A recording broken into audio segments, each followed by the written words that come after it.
Folks, welcome to a special edition of the Jake Feinberg Show. And a couple weeks ago, crossed paths with an amazing bass player, Afro-American musician, classical musician, played with the Masters, came up in a time when the blues was right alongside the jazz.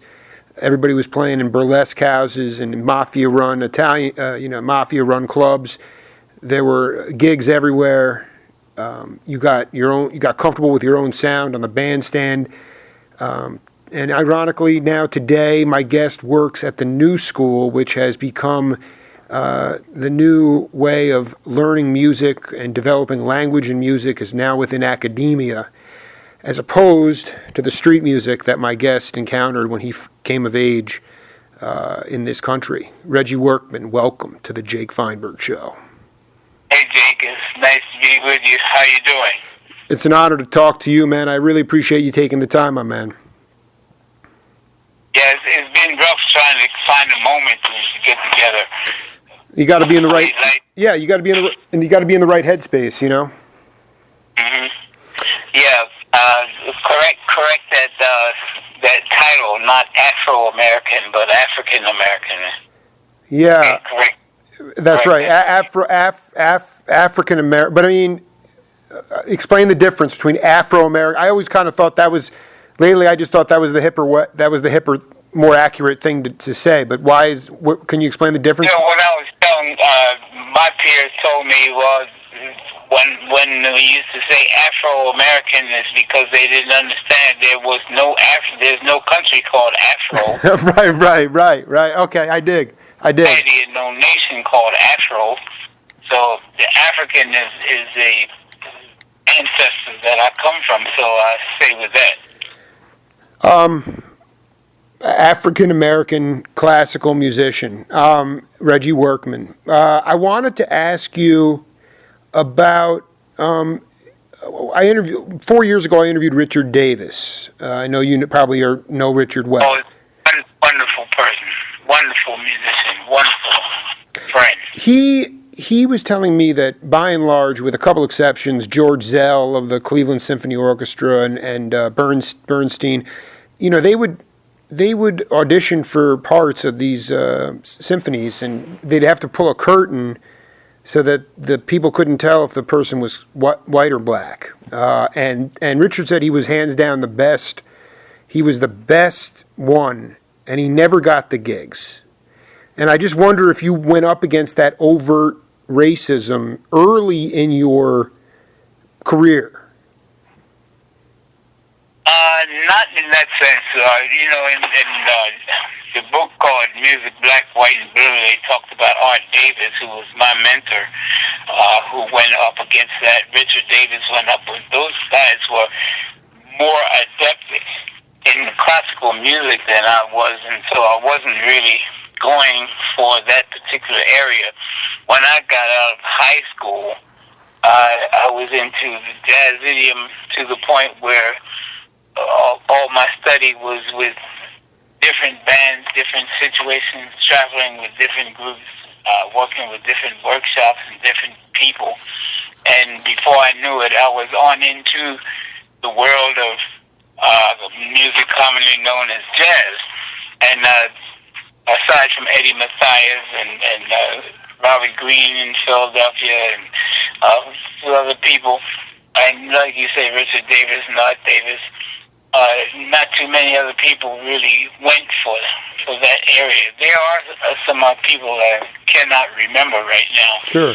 But it's always been a situation where that definitely is a part of the mix that we're living through. It hasn't changed that much, and it hasn't disappeared, but we've all gone to some point of going through some overt racism as far as the music and the hiring practice and all that's concerned. But why are we talking about that right away?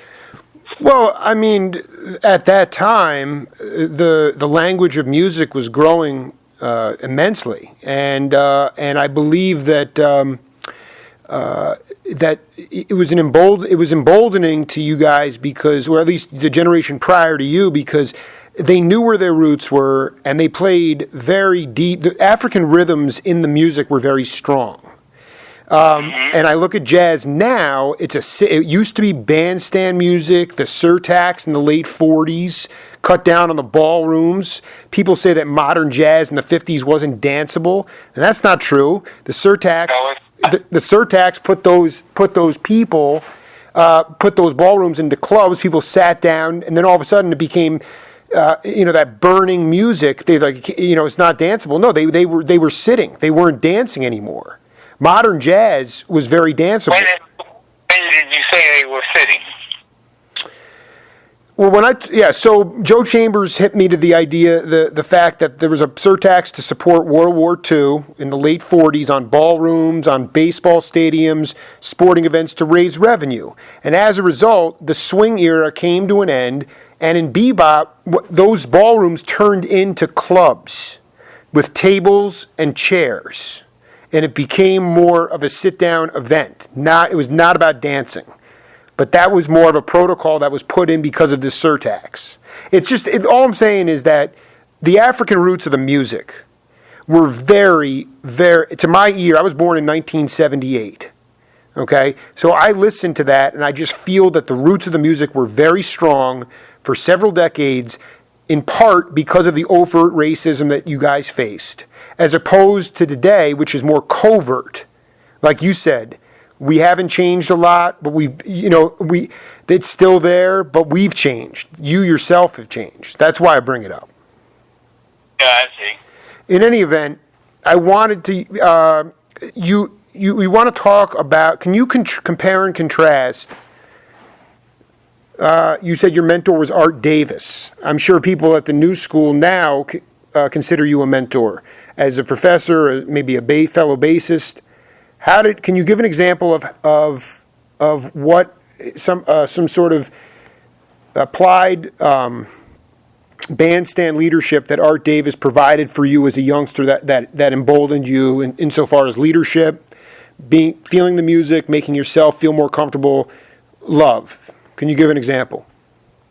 Well, part of it was Art Davis he was a teacher of mine when I was doing some college credits, and I had to study with somebody like Art Davis who was on the staff there at the college, and Art Davis would teach me things that he had learned about the instrument, and he could identify my problems and point them out quickly and deal with how to resolve them.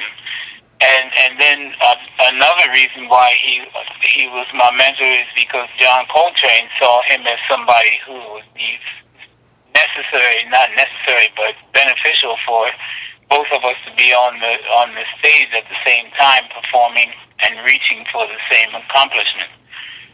So Art Davis, after having studied with him, was there on the stage, and we both had the responsibility of pursuing John's music, or Mr. Coltrane's music. And John explained to me that he liked the sound of my music and my bass, but he explained to me that you are not reaching to the heights of the instrument, so I'm going to put Art Davis there.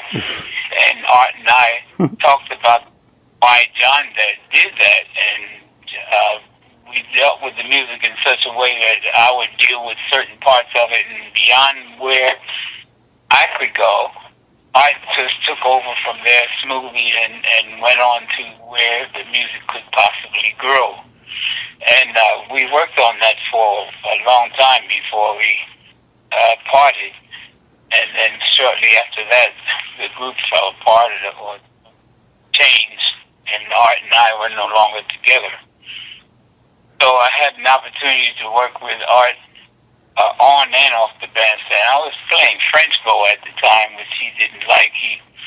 He wanted me to play German. Interesting. But he was able to assist me with both.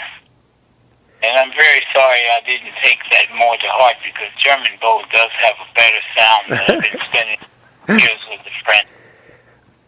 How much in these tunes? Well, what year? Can you give us a year of when this took place? A year? What year did this go down? Has to be back in 1961. Was Jimmy Cobb on drums? Oh, you're in a different era. Jimmy Cobb was before John began to put his own groups together. Jimmy Cobb came right out of the Miles Davis syndrome when they were both working together with Miles, and Steve Davis was playing bass. Steve Davis, maybe you got your Davises mixed up. No. I wasn't implying that you even. Yeah, I'm sorry. Yeah, I guess what I wanted to get at. You used the term. You used this term, the same accomplishments. You wanted to reach the same accomplishments based on Coltrane's work, and that he identified in you at that point in your career that you were still not tapping into that deepest well, the endless well of creation. So he was going to bring in Art Davis. Can you talk to the? I'm not a musician. Okay, so I like to glean philosophy and wisdom and love from you guys, but the truth is that what comes of it is this very cool theory. And there's only two letters that separate magic and music. So what was Art doing that you could learn? What did you learn from him during that time? Because he brought him into the band. Train brought him in to stretch you out. So to speak, yes. And remember also he had Art Davis there when I was not there. So he was very much into Art Davis's music as well. He was as well as mine. But what Art Davis taught me was discipline with the instrument, and he had been studying classically a lot. So he taught me a lot about the habits that I had that were not honed as being a young man at that time who had not studied classically the way he had, and how he dealt with the sound of the instrument. And his intonation was impeccable. So that was another thing for me to reach for. At that time, I had been doing a lot of things which was a little different from understanding only the 440 A. You know what I mean? Mm-hmm. And therefore, I was hearing a lot of different things. And so the center of my tone didn't always match with what would be considered the perfect pitch. And I dealt with it as a learning process, and I dealt with it as a understanding of why I was doing what I was doing and how I could make it better. And art helped me with that. It's wonderful. I mean, what's the closest thing that you can make analogous to that with the student that you've had in the new school recently? Well, there's so many great musicians who have come through here. In the bass chair, there have been a lot of musicians who understand what to do with the instrument and how to play or execute the note, but the placement of the note and the what you give to the note with regard to your natural prana, and how you manipulate the sound and the duration and the timbre of the note that you. That's one thing that you can do with an acoustic bass that you can't do with an electric bass. You can change different. The same note can sound very different according to what you're coupling it with. Mm-hmm. They're right on. So that is something that all of us as string instruments have to deal with, or don't have to, but choose to deal with and find lessons from dealing with it, because you learn a lot in that area. I guess more to the point, you guys were, I would assume you had a gig with Train and Art Davis, like live. I mean, Is there elasticity within the live music venue setting in New York or the tri-state area that allows you to go and allows your students to go and get comfortable developing their own sound? I mean, part of me also believes that, well, I know it to be true because you talk to cats like, Bill Cosby, and he could put a blindfold on and you could put on a record and he'd know if it was Pete LaRocca or Mickey Roker, Tony Williams. Everybody had their own sound. And if there's one issue I have today with melodic improvisation, is that you can't tell the difference between people. And I'm pretty convinced it's because there's not enough consistent opportunities at live venues to play this music. And I want to know if you at all, if you can can you actually get on the bandstand with your students and play with them at a consistent level? Of course, yeah. I can. When the situation presents itself, yes. But digress with me for a minute, because you talked about the music and the sound of the musicians. Vis-a-vis when Bill and I came up, Bill and I kind of grew up together. We were around all the same sessions and some of the same places. And during that time, part of our learning was to get together and have listening sessions. Right on. So you listen, and you've probably heard Bill on one of his things there saying you better have when you go to your girlfriend's house, you better have the latest LP under your arm, otherwise she's gonna tell you to go home. It's funny because the reason it's cool is because it's great to know that we all did it, because it happens with my generation, and I've talked to studio cats in Los Angeles, and they did it too. And it was like a Japanese tea ceremony almost, to listen to those things. You got it. I mean, all the cats did it. So to me, Bill and I stayed much more on the forefront of, like, after his gig at the Gaslight, he would be going to see you guys with Camille and Elvin. Were you in the band with Elvin at that time? Because he said Elvin would be sweating profusely and would come up and give Camille a big hug, and and really just alienate her for the rest of the night. But I mean, Kaz, he was so enamored. I'll send you those. I got to send you those interviews. Those are priceless, man. But you would have listened. I may not have been in the band at that moment, but I was in the band during that era. Wow. When this is great. Were there. This is great. And Cosby yeah.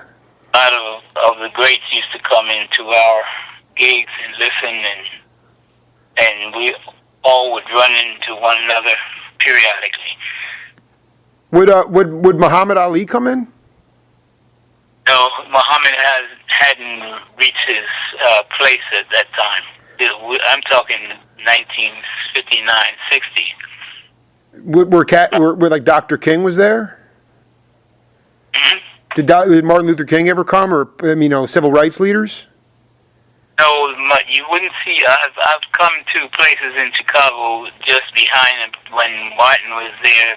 Dr. King was there making his speech or something, and maybe came across some of the same people, but we never really put our feet on the same table.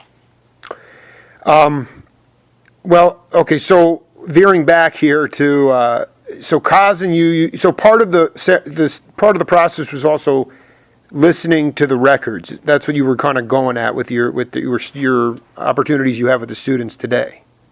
Yeah, I was first bouncing off of the fact that you were talking about musicians who had their own sound, and you could identify who it was without seeing them. Exactly. And just from the way they breathe, the way they phrase, the way they choose certain parts of the chord to deal with, the way they land in certain harmonic plateaus, and the way they approach the music.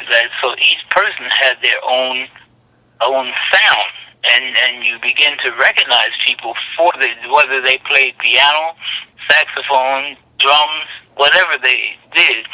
They had a character and a sound, and they approached the music a certain way, and you begin to recognize that.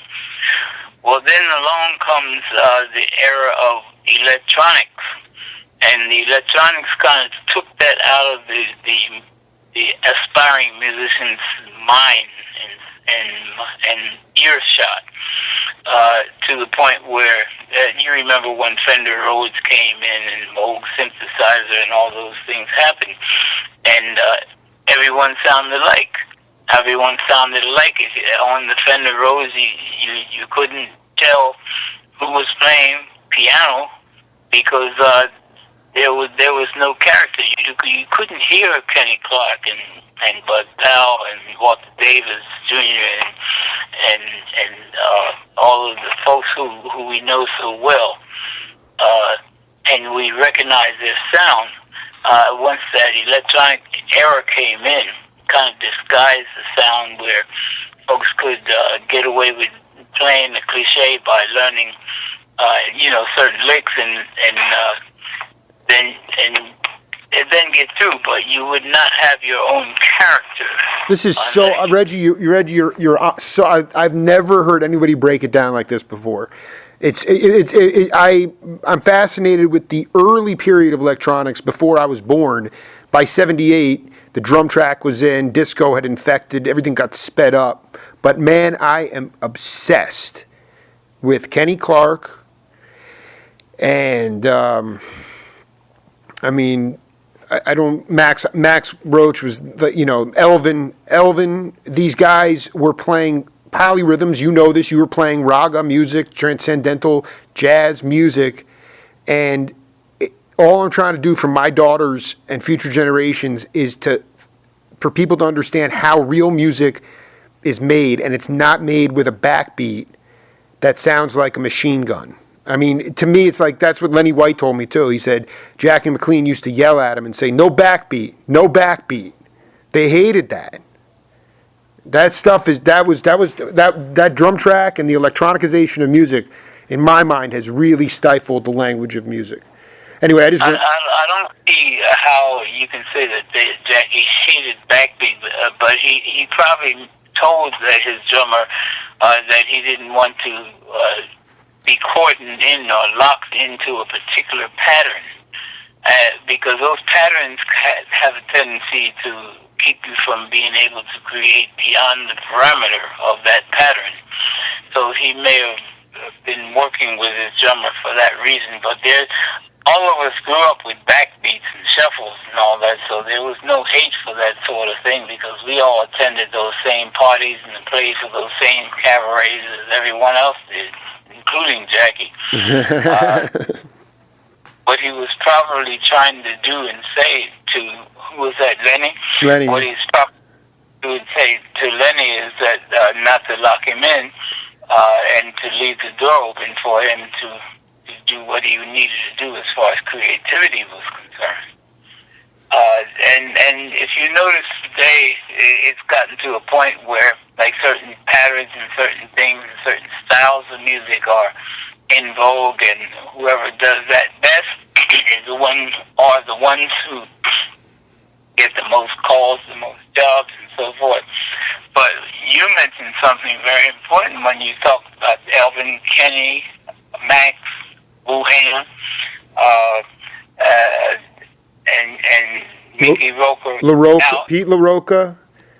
And no, Pete Roker didn't come to mind there, but Mickey Roker did. And Roy Brooks too. Well, Roker is a Philadelphia like you.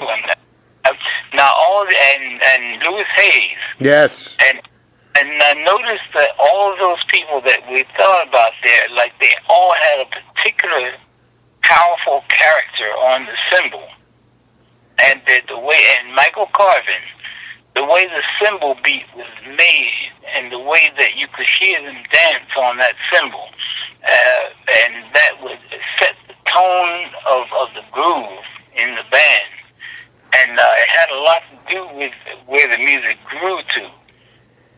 Before it got to where it is today, where you can go to and hear a band play a whole set, and they will play some really beautiful stuff on the drums, and never really have a characteristic shown through that cymbal beat. And that's an important part of our set too, because that set of drums that they're playing represents all of the sounds of the African drum choir when it was created.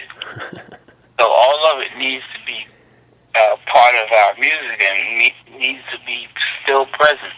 Not that it has to be omnipresent, but we have to know that this is a part of these. This is one of the elements of our music. So I want to make sure that as I touch base with the many young people who I teach here at the school, and I should say that many of the young people that I learned from here at the school too, because teaching reverses itself. I want to make sure that we exchange notes on what things to guard and what things to discard. Can you dig a little bit deeper? I think when I talked to Joe Sample, rest in peace, he said, I don't hear any cats playing cymbals anymore. And, that dude played with Stix Hooper, who was all over, like you said, Michael Carvin. They carved out that dance. People were dancing on a pin up there.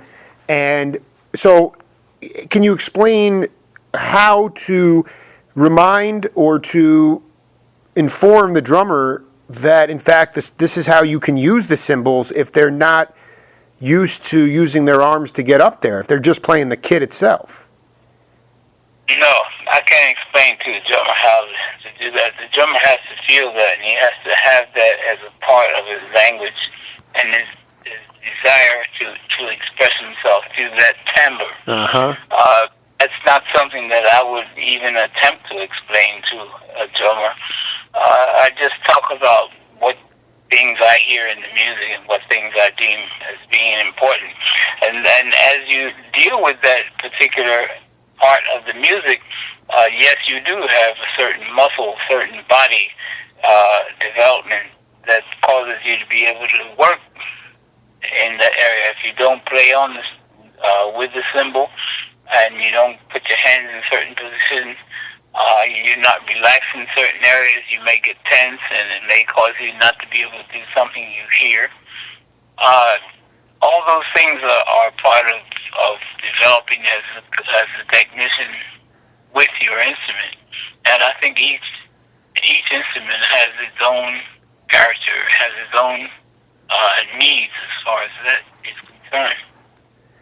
But we just happen to be dealing with the cymbal beat and the need for all musicians to understand the importance of that cymbal. We also know, just for the audience, because a lot of people don't really know, that the African rhythm came out of the Sanctified Church, and there was not your traditional trap set. It was tambourines, it was cymbals, it was hand clapping, it was chanting, and that is the roots from Africa.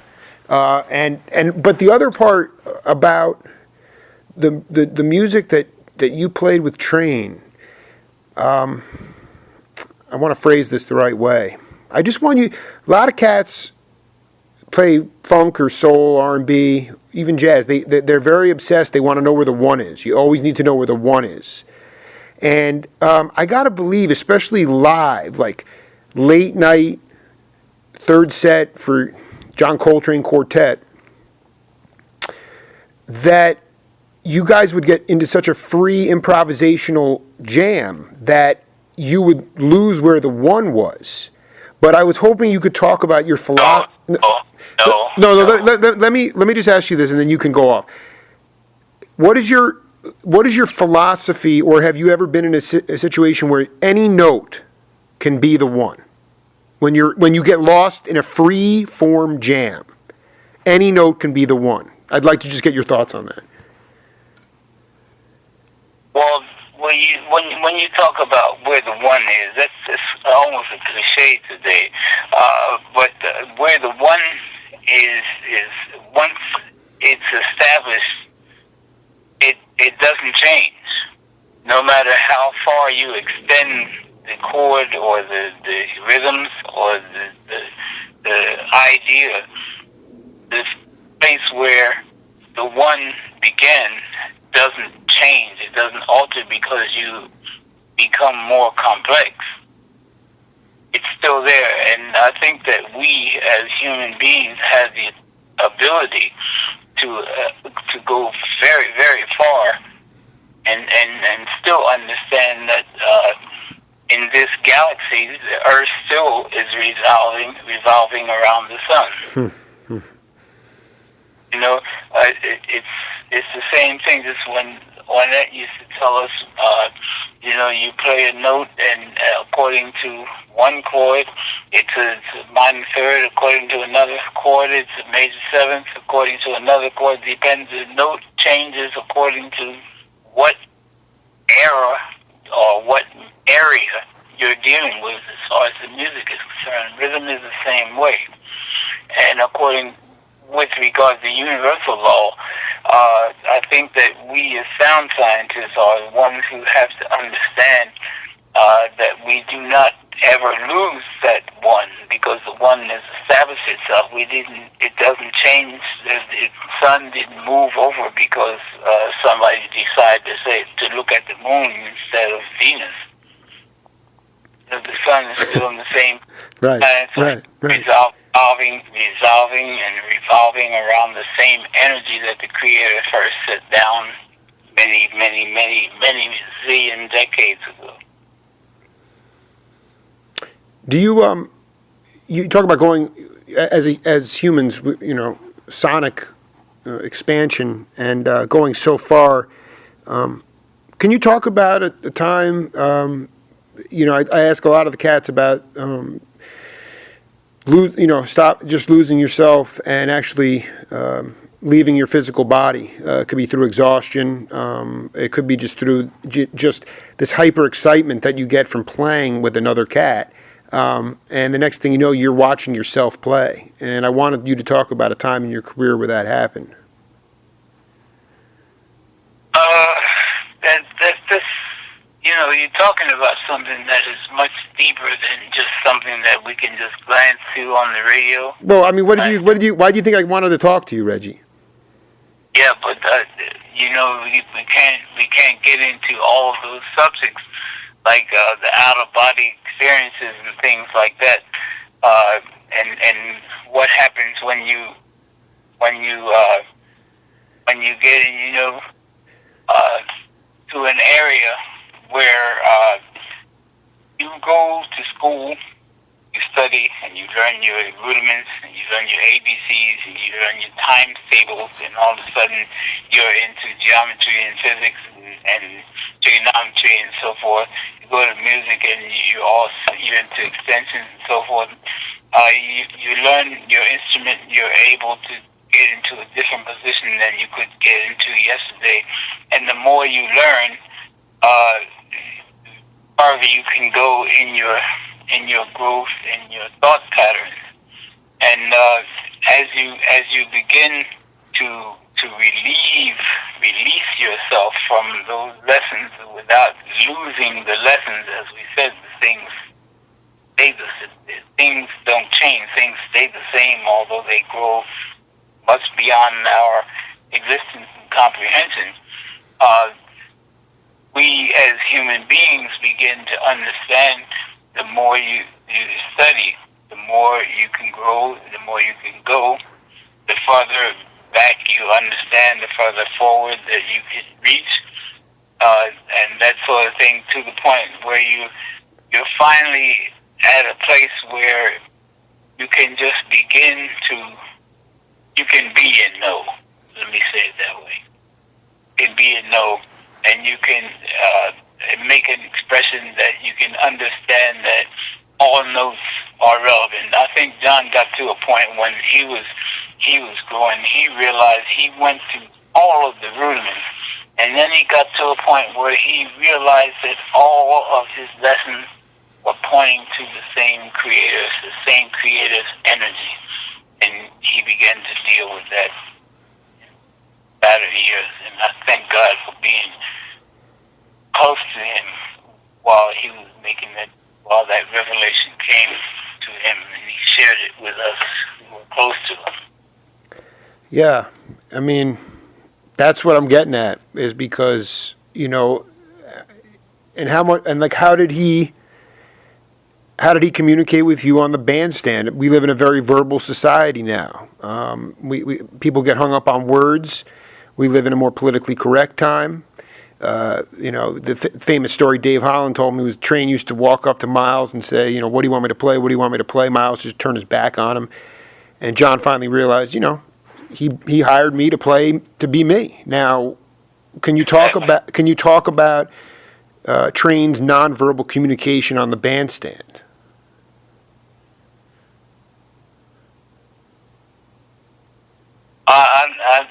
That's a hard question.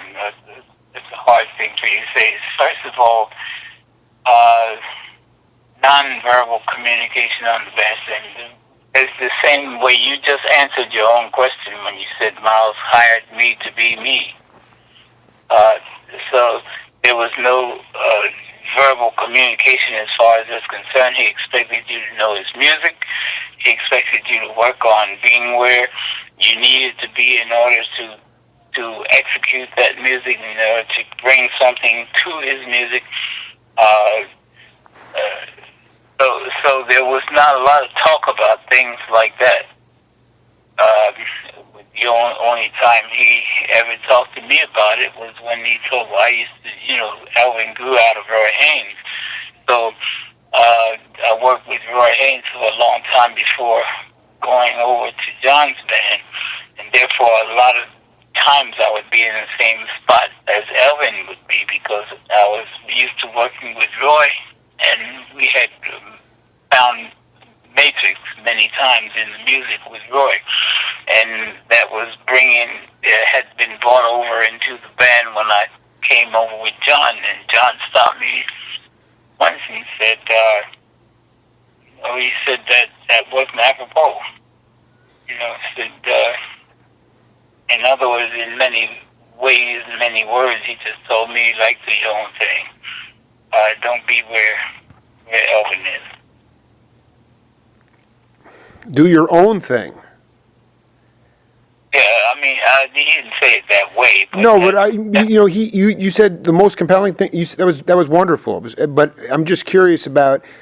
He said he expected you guys to know the tunes, but he also wanted you to bring that thing to the band. What do you think you brought to the band, spiritually as well as a musician?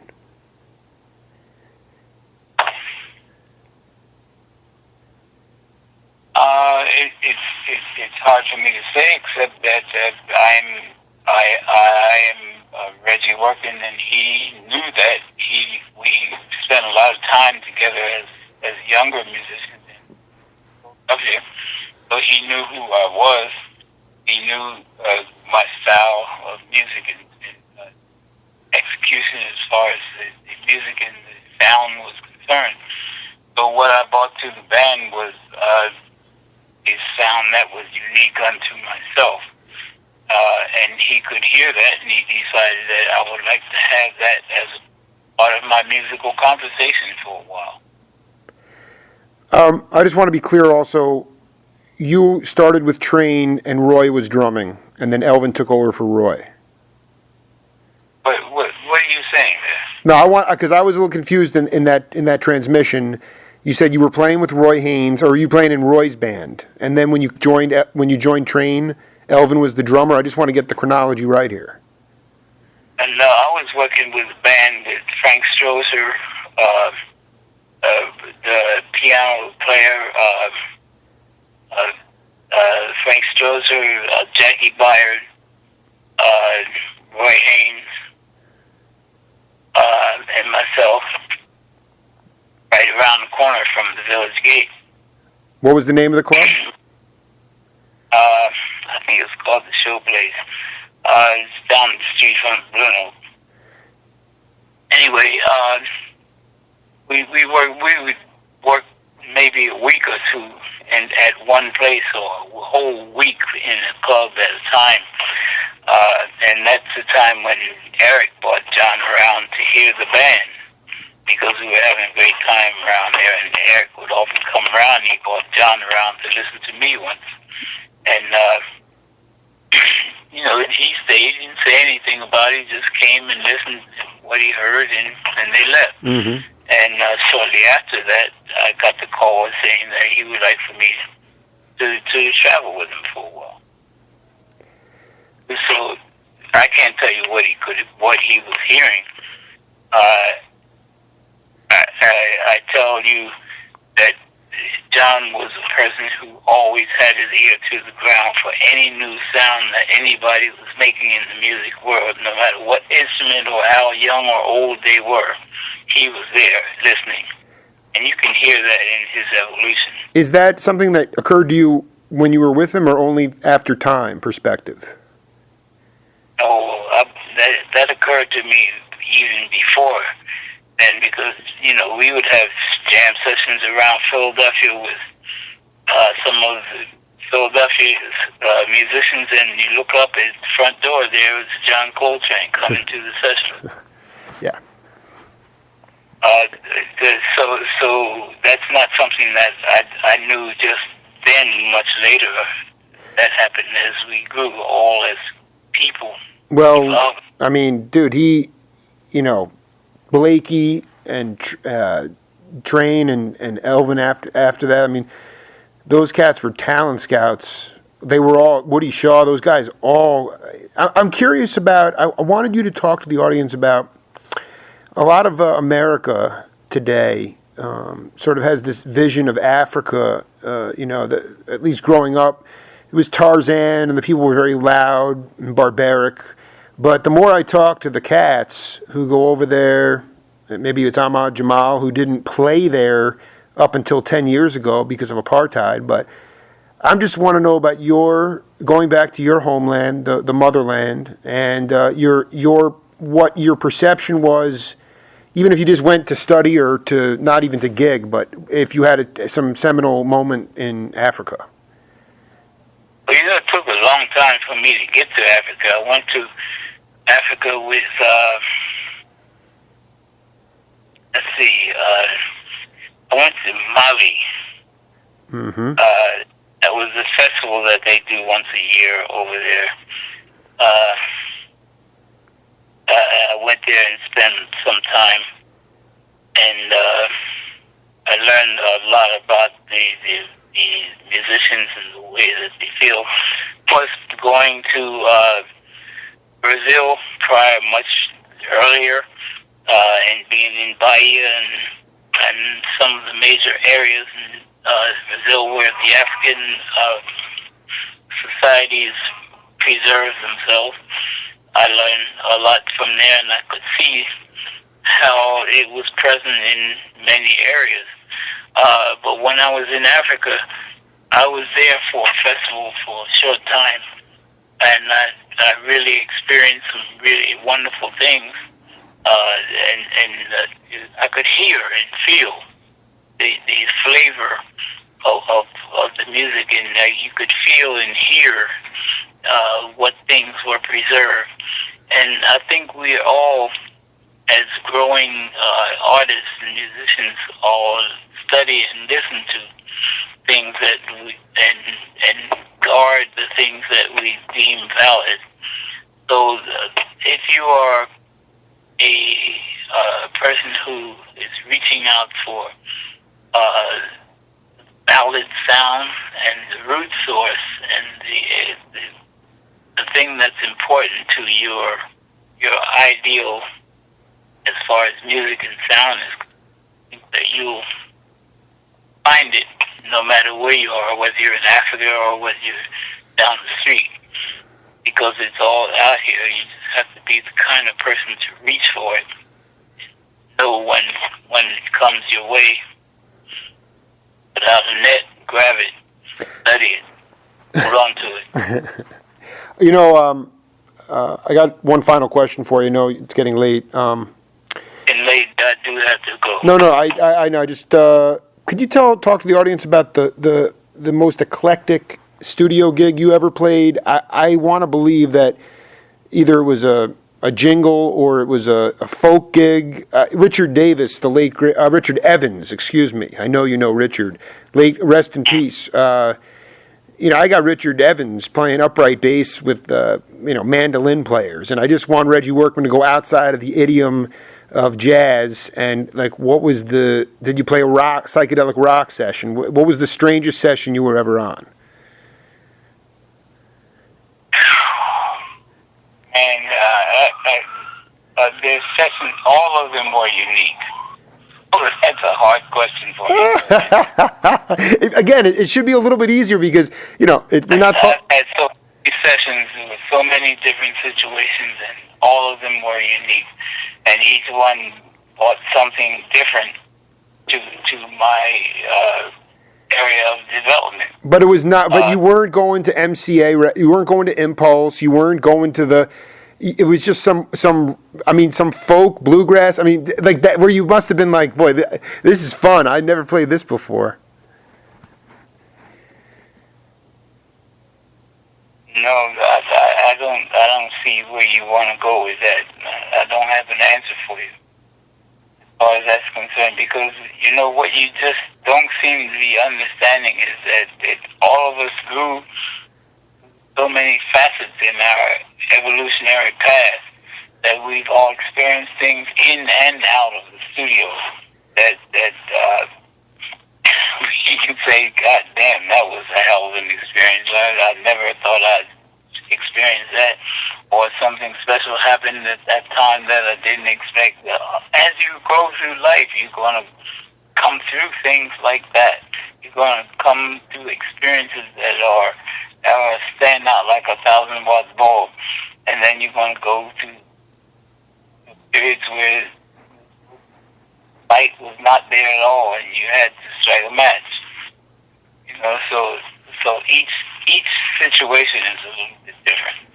Right. Yeah. No. I just to me, it's like what you don't understand is that being that I was born in the late '70s, as a 38-year-old, genres have, like I said, stifled the creative language of music. So the idea that you were master of all trades, you could play blues.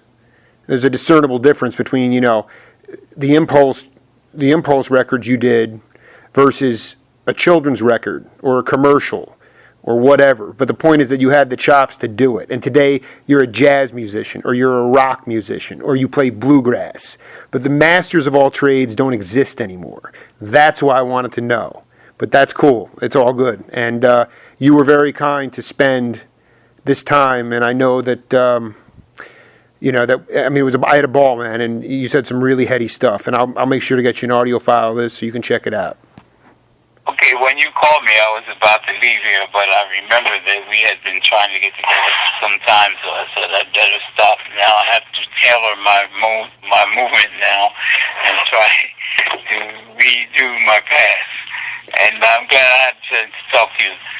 And I look forward to some things that you're producing. Thank you, my brother. I'll talk to you soon, man. Okay, let's do it. All right, Reggie. Take care. Have a good night. Bye-bye.